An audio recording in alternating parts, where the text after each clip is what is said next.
Trump's big warning to Iran amid talks. Trump has come out to say, and I quote, very big carrier group headed to Iran.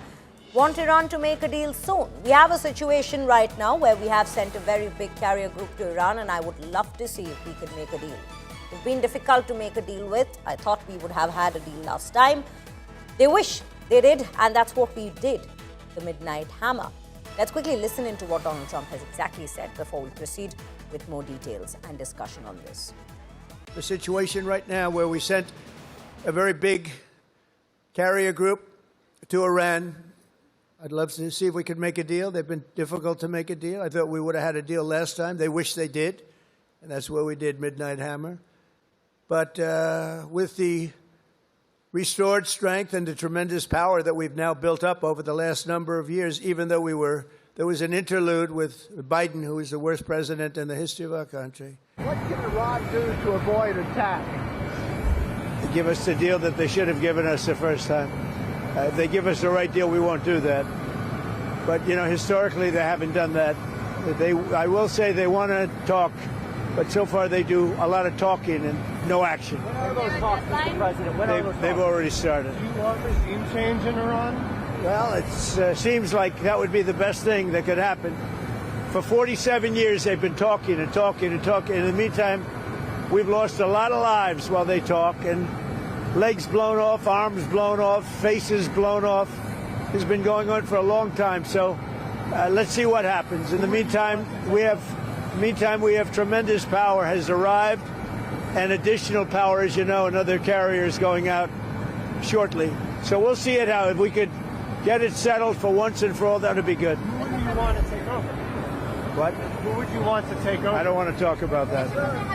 There are people. Pranay Upadhyay joining me on the broadcast. Pranay, very good morning to you. If we shift our focus to the situation between US and Iran at this point of time, of course, there have been talks from both sides to, in fact, settle that very deal that Trump has been speaking of.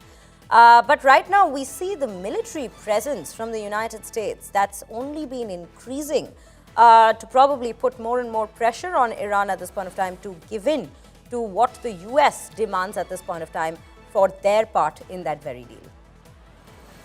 Share, you know that President Donald Trump has been exercising and deploying his maximum pressure policy on Iran.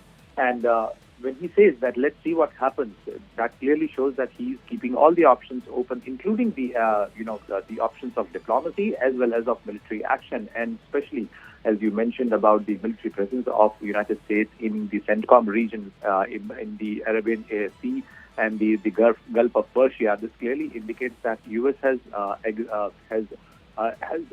actually shown both aggression in that region. Two of the U.S.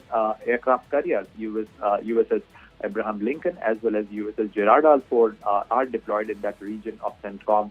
And that clearly shows that, you know, U.S. is mounting military pressure on Iran. Why? They remain engaged in conversations and diplomatic engagement. Recently, they had a round of talks between Steve Witkoff, Gerald Kushner, and the Iranian foreign minister, Abbas Araghchi. And the next round is also likely. But we have seen similar pattern during April to June. And ultimately, U.S. did carry out a military action. And that's why the world is worried that will U.S. carry out another military strike against Iran. And since our colleague Sumit is there in Tehran, he has been reporting the ground situation, how Iran is also preparing and, on the other side remains engaged with the United States.